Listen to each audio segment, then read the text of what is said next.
¿Qué tal, amigas y amigos? Otra vez desde la parroquia de San Cosme y San Damián voy a compartir con ustedes algún texto apócrifo. Recordamos que hay una gran cantidad de libros apócrifos y son considerados estos los que fueron escritos hacia el siglo segundo y en adelante después de Cristo. Es decir, no fueron escritos por testigos que vivieron en tiempo de Cristo de los apóstoles, y por lo tanto la información que ellos pueden tener ciertamente puede abarcar algunos elementos que escucharon, que oyeron, que se fueron pasando de generación en generación, pero otros lamentablemente fueron inventados y precisamente por esto no forman parte de la Sagrada Escritura. Dentro de este libro, que es un compendio maravilloso de libros apócrifos, hay algunos que se llaman asuncionistas. Pero yo les recuerdo, ya que este libro grueso es muy difícil de conseguir, que acudan a la editorial Porrúa, es una editorial que se encuentra en México, y busquen dentro de la colección Sepan Cuántos los Evangelios Apócrifos. Es un libro sumamente fácil de conseguir y también sumamente económico. Y yo voy a elegir dentro de todos los textos asuncionistas el de la narración del pseudo José de Arimatea, que se refiere precisamente al tránsito, a la dormición o a la muerte de la bienaventurada Virgen María. Pero déjenme aclarar algo. Primero, se llaman evangelios asuncionistas precisamente aquellos que tienen como tema la asunción de la Virgen María a los cielos. Hay que recordar que, aunque el dogma de la asunción fue proclamado en el siglo XX, el tema de la asunción de la Virgen María fue tratado desde los tiempos antiguos. Y tenemos que decir que estos evangelios asuncionistas nos hablan de todas aquellas historias que se fueron conjuntando a lo largo de varios siglos. Se supone que el libro más antiguo de la Asunción es del siglo segundo, pero haz de cuenta que este libro, el más antiguo, fue como un tronco del que fueron surgiendo otros que se inspiraron ciertamente en él. ¿Cuáles son los elementos que generalmente presentan estos libros basados en el más antiguo? Primero, que a la Virgen María se le anunció el momento de su muerte. Segundo, que un ángel vino a darle una palma del cielo para recordarle que ella, como la palma, reverdecería, o mejor dicho, no moriría para siempre. Siguiente punto, que todos los apóstoles que se encontraban en distintas partes del mundo misionando, evangelizando, se reunieron para estar presentes en la muerte de la Virgen María, menos el apóstol Tomás, que recibiría vamos a decir, un privilegio especial para que aumentara su fe. Y después encontramos algunos otros momentos bastante curiosos, como cuando alguien quiso quemar, tirar el cuerpo de la Virgen y otros elementos sumamente interesantes. En algunos de los evangelios apócrifos se menciona que la Virgen iba al sepulcro constantemente, al sepulcro donde estuvo Jesucristo, y Jesucristo le dijo que ella tendría una vida maravillosa después de la muerte, pero no solamente eso, sino que Cristo le anunciaría el momento cuando éste vendría. Por otra parte, encontramos en algunos, no en todos, que como mucha gente no quiere que la Virgen vaya al sepulcro, porque esto es es un testimonio de la resurrección de Jesucristo, la Virgen María tiene que salir huyendo a Belén, pero que, como tiene que morir en Jerusalén, por determinadas características, los ángeles la llevarán nuevamente a Jerusalén, donde tendrá sus últimos días. Pero les repito, estos son variantes de una vena original que tiene los principales elementos mencionados y que después cada uno de los siguientes escritores de evangelios apócrifos va a ir dándoles forma, va a ir dándoles contenido. En este caso, narración del pseudo José de Arimatea. Capítulo 1.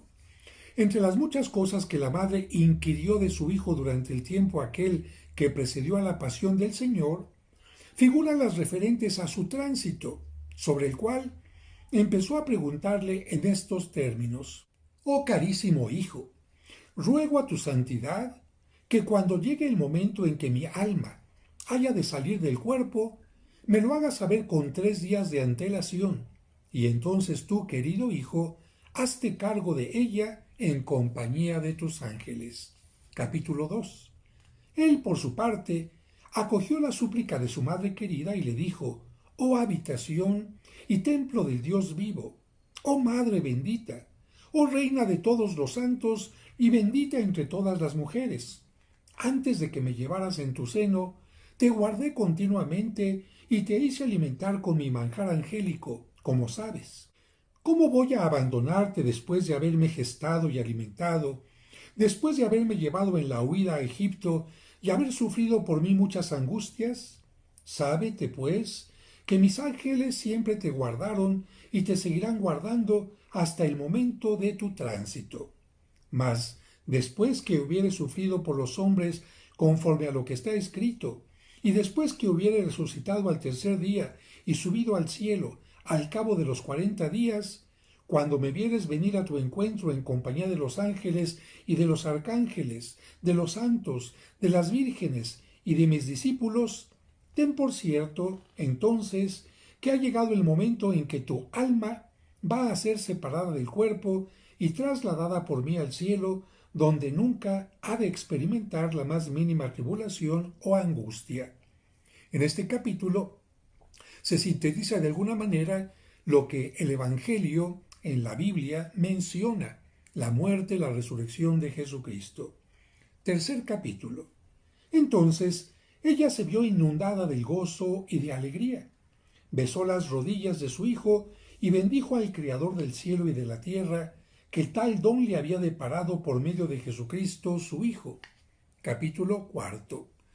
Durante el segundo año a partir de la ascensión de nuestro Señor Jesucristo, la Beatísima Virgen María solía entregarse asidua y constantemente a la oración de noche y de día, pero en la antevíspera de su muerte recibió la visita de un ángel del Señor, el cual la saludó diciendo: Dios te salve María, llena eres de gracia, el Señor es contigo. Ella, por su parte, respondió: Gracias sean dadas a Dios. Él tomó de nuevo la palabra para decirle: Recibe esta palma que te fue prometida por el Señor. Ella entonces, rebosante de gozo y de gratitud para con Dios, tomó de manos del ángel la palma que le había sido enviada, y le dijo el ángel del Señor: De aquí a 3 días tendrá lugar tu asunción. A lo que ella repuso: Gracias sean dadas a Dios. Capítulo 5. Entonces llamó a José de Arimatea y a otros discípulos del Señor, y cuando éstos se hubieron reunido, así como sus propios conocidos y allegados, anunció a todos los presentes su tránsito inminente. Luego, la bienaventurada Virgen María se aseó y engalanó como una reina y quedó en espera de la llegada de su hijo en conformidad con la promesa de éste, y rogó a todos sus parientes que la guardaran y le proporcionaran algún solaz. Tenía a su lado 3 vírgenes, Séfora, Abigea y Sael, mas los discípulos de nuestro Señor Jesucristo estaban ya a la sazón dispersos por el mundo entero para evangelizar al pueblo de Dios. Capítulo 6. En aquel momento era entonces hora de tercia, el mediodía. Mientras estaba la reina Santa María en su cámara, se produjeron grandes truenos, lluvias, relámpagos, tribulación y terremotos. El apóstol y evangelista Juan fue trasladado desde Éfeso. Penetró en la pieza donde se encontraba la bienaventurada Virgen María y la saludó con estas palabras: Dios te salve María, llena eres de gracia, el Señor es contigo. Ella, a su vez, respondió: Gracias sean dadas a Dios, y levantándose, dio un ósculo a Juan. Después le dijo: Oh hijo queridísimo, ¿Por qué me has abandonado durante tanto tiempo y no has hecho caso del encargo que te hizo tu maestro referente a mi custodia, como te mandó mientras estaba pendiente de la cruz? Él, entonces, cayendo de rodillas, se puso a pedirle perdón, y la bienaventurada Virgen María le bendijo y le besó de nuevo. Capítulo séptimo. Y cuando se disponía a preguntarle de dónde venía o por qué causa se había presentado en Jerusalén, he aquí que, de repente, fueron llevados en una nube hasta la puerta de la cámara donde estaba la bienaventurada Virgen todos los discípulos del Señor, exceptuando Tomás, el llamado Dídimo. Se pararon, pues, y luego entraron y adoraron a la reina, saludándola con estas palabras: Dios te salve María, llena eres de gracia, el Señor es contigo. Ella entonces se levantó solícita e inclinándose les fue besando y dio gracias a Dios. Capítulo octavo. He aquí los nombres de los discípulos del Señor que fueron llevados hasta allí en una nube: Juan el Evangelista y su hermano Santiago, Pedro y Pablo, Andrés, Felipe, Lucas, Bernabé, Bartolomé y Mateo, Matías por sobrenombre el Justo, Simón Cananeo, Judas y su hermano, Nicodemo y Maximiano, y otros muchos, finalmente, que no es posible contar. Capítulo noveno. Entonces la bienaventurada Virgen María dijo a sus hermanos: ¿A qué se debe el que hayáis venido todos a Jerusalén?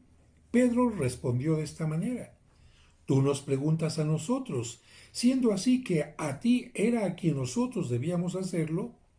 Para mí es seguro que nadie de entre nosotros conoce la causa por la que nos hemos presentado aquí tan velozmente. He estado en Antioquía y ahora me encuentro aquí. Y todos fueron indicando el lugar donde habían estado aquel día, quedándose sobrecogidos de admiración por verse allí presentes al escuchar tales relaciones. Capítulo 10. Díjoles la bienaventurada Virgen María: Antes de que mi hijo sufriera la pasión, yo le rogué que tanto él como vosotros asistierais a mi muerte, gracia que me fue otorgada, por lo cual habéis de saber que mañana tendrá lugar mi tránsito. Vigilad y orad conmigo para que, cuando venga el Señor a hacerse cargo de mi alma, os encuentre en vela. Entonces dieron todos palabra de permanecer vigilantes, y pasaron toda la noche en vigilia y en adoración, entonando salmos y cantando himnos acompañados de grandes luminarias. Capítulo 11. Llegado el domingo, y a la hora de tercia, bajó Cristo acompañado de multitud de ángeles, de la misma manera que había descendido el Espíritu Santo sobre los apóstoles en una nube, y recibió el alma de su madre querida. Y mientras los ángeles entonaban el pasaje aquel del Cantar de los Cantares, en que dice el Señor: Como el lirio entre espinas, así mi amiga entre las hijas, sobrevino tal resplandor y un perfume tan suave que todos los circunstantes cayeron sobre sus rostros, de la misma manera que cayeron los apóstoles cuando Cristo se transfiguró en su presencia en el Tabor. Y durante hora y media ninguno fue capaz de incorporarse. Capítulo 12. Pero a la vez que el resplandor empezó a retirarse, dio comienzo la asunción al cielo del alma de la bienaventurada Virgen María entre salmodias, himnos y los ecos del Cantar de los Cantares. Y cuando la nube comenzó a elevarse, la tierra entera sufrió un estremecimiento, y en un instante todos los habitantes de Jerusalén pudieron apercibirse claramente de la muerte de Santa María. Capítulo 13. Mas en aquel momento penetró Satanás en su interior, y dieron en pensar qué harían con el cuerpo de María. Y así se proveyeron de armas para prender fuego al cadáver y matar a los apóstoles, pues pensaban que ella, María, había sido la causa de la dispersión de Israel que había sobrevenido por sus propios pecados y por la confabulación de los gentiles. Pero fueron atacados de ceguera y vinieron a dar con sus cabezas contra los muros y entre sí. Capítulo 14. Entonces, los apóstoles, consternados por claridad tan grande, se levantaron al compás de la salmodia y dio comienzo el traslado del santo cadáver desde el monte de Sión hasta el valle de Josafat. Pero al llegar a la mitad del camino, he aquí que cierto judío por nombre Rubén le salió al paso pretendiendo echar al suelo el féretro juntamente con el cadáver de la bienaventurada Virgen María. Mas de pronto sus manos vinieron a quedar secas hasta el codo, y de grado o por fuerza hubo de bajar hasta el valle de Josafat, llorando y sollozando, al ver que sus manos habían quedado rígidas y adheridas al féretro, y que no era capaz de atraerlas de nuevo hacia sí. Aquí hago un breve corte para indicar lo siguiente. En Jerusalén hasta el día de hoy se recuerda la dormición o el tránsito de la Virgen María en la Basílica precisamente de la Dormición. Este evangelio apócrifo habla que precisamente desde este lugar, el monte Sión, inició la procesión hacia lo que sería el sepulcro. Y por otra parte, recordar que algunas de las escenas que estamos escuchando aquí son representadas en el arte, especialmente esta de el judío que trata de tirar el cuerpo de la Virgen María y sus manos se quedan pegadas como secas al féretro y no las puede despegar hasta que reconozca su pecado. Continuamos. Capítulo 15. Después, rogó a los apóstoles que le obtuvieran por sus oraciones la salud y el hacerse cristiano. Entonces, ellos doblaron sus rodillas y rogaron al Señor que le librase. En aquel mismo momento consiguió en efecto la curación y se puso a dar gracias a Dios y a besar las plantas de la reina y de todos los santos y apóstoles. Inmediatamente fue bautizado en aquel lugar y comenzó a predicar el nombre de nuestro Señor Jesucristo. Capítulo 16. Después, los apóstoles depositaron el cadáver en el sepulcro con toda clase de honores y rompieron a llorar y a cantar por lo excesivo del amor y de la dulzura. De pronto, se vieron circundados por una luz celestial y cayeron postrados en tierra, mientras el santo cadáver era llevado al cielo en manos de ángeles. Capítulo 17. Entonces, el dichosísimo Tomás se sintió repentinamente transportado al monte Olivete de los Olivos, y al ver cómo el bienaventurado cuerpo se dirigía hacia el cielo, empezó a gritar diciendo: «Oh Madre Santa, Madre bendita, Madre Inmaculada, si he hallado gracia a tus ojos, ya que me es dado contemplarte, ten a bien por tu bondad alegrar a tu siervo, puesto que te vas camino del cielo». Y en el mismo momento le fue arrojado desde lo alto al bienaventurado Tomás el cinturón con que los apóstoles habían ceñido el cuerpo santísimo de María. Al recibirlo entre sus manos, lo besó y dando gracias a Dios, retornó al valle de Josafat. Esta parte es representada en muchas pinturas. Se ve a la Virgen María sobre una nube, al apóstol Santo Tomás, y ella le hace descender el cinturón. Por otra parte, hay una iglesia ortodoxa que tiene como reliquia precisamente el cinturón de la Virgen María. Capítulo 18. Y encontró a todos los apóstoles, se refiere a Santo Tomás, y a una gran muchedumbre en la actitud de golpearse los pechos, sobrecogidos como estaban por el resplandor que habían visto. Y después de que se entrevistaron y se dieron el ósculo de paz entre sí, el bienaventurado Pedro se dirigió a él en estos términos: «En verdad que tú siempre has sido terco e incrédulo, y quizá por tu incredulidad el Señor no ha tenido a bien concederte la gracia de que asistieras con nosotros al entierro de la Madre del Salvador». Él respondió golpeándose el pecho: «Lo sé, y estoy firmemente convencido de ello. Siempre he sido un hombre perverso e incrédulo. Os pido, pues, perdón a todos por mi contumacia y mi incredulidad, y todos se pusieron a orar por él. Capítulo 19. Entonces dijo el bienaventurado Tomás: ¿Dónde pusisteis su cuerpo? Ellos señalaron el sepulcro con el dedo. Mas él replicó: No, no está allí este cuerpo que es llamado Santísimo. A lo cual repuso el bienaventurado Pedro: Ya otra vez te negaste a darnos crédito acerca de la resurrección de nuestro Maestro y Señor, si no te era dado ver y palpar con tus dedos. ¿Cómo vas a creer ahora que el santo cadáver se encontraba ahí? Él, por su parte, insistía diciendo: No está aquí. Entonces, como encolerizados, se acercaron al sepulcro que estaba recién excavado en la roca y apartaron la piedra, pero no encontraron el cadáver, con lo que se quedaron sin saber qué decir al verse vencidos por las palabras de Tomás. Capítulo 20. Después, el bienaventurado Tomás se puso a contarles cómo se encontraba celebrando misa en la India. Estaba aún revestido de los ornamentos sacerdotales cuando, ignorando la palabra de Dios, se vio transportado al monte Olivos, y tuvo ocasión de ver el cuerpo santísimo de la bienaventurada Virgen María que subía al cielo, y rogó a ésta que le otorgara una bendición. Ella escuchó su plegaria y le arrojó el cinturón con que estaba ceñida. Entonces él mostró a todos el cinturón.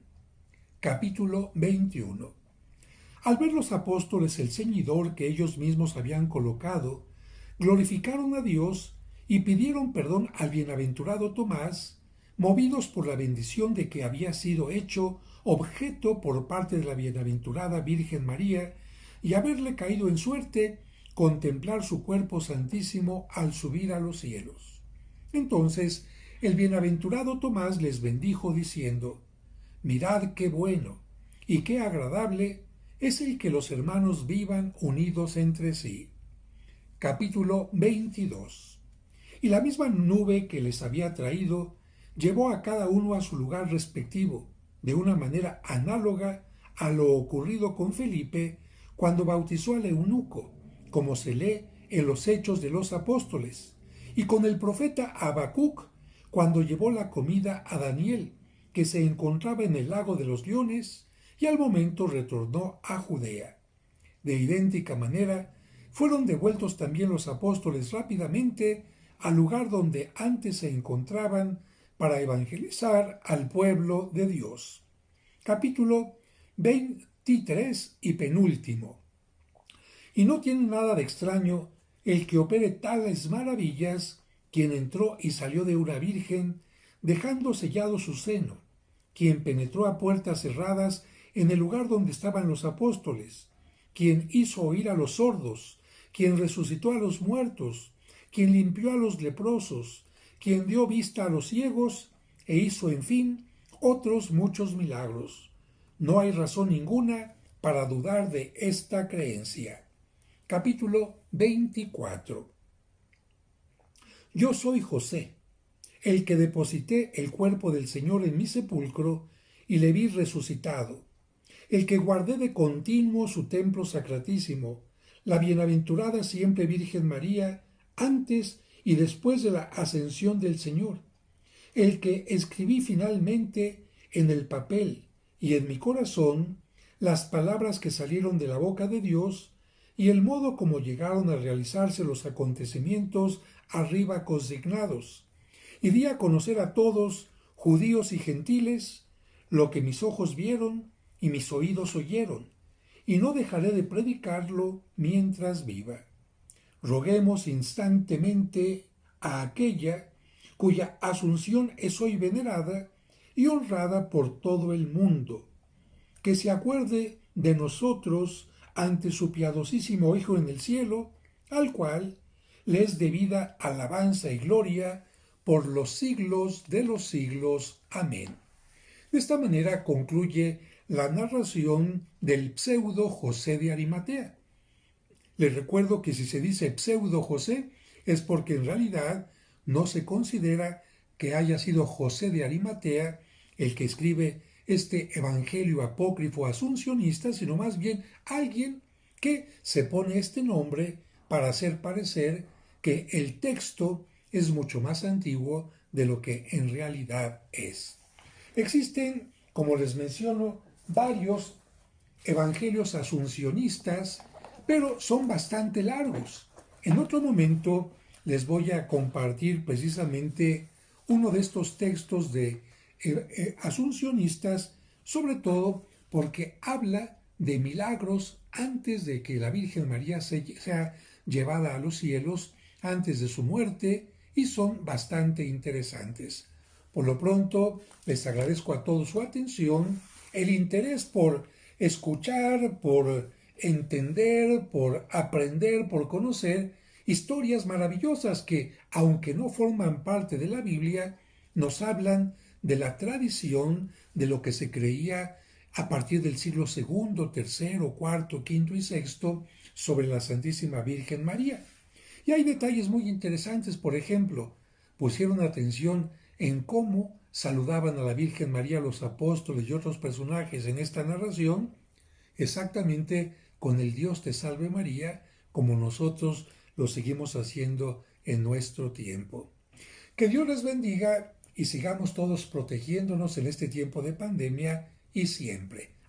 Recuerden, pónganle por favor al video me gustó, o si no les gustó, pónganle no me gustó, porque también los no me gustó cuentan para que este video sea cada vez más visto por más personas. Me gustó, y si a alguien no le gustó, está en todo su derecho, no me gustó. Hasta la próxima.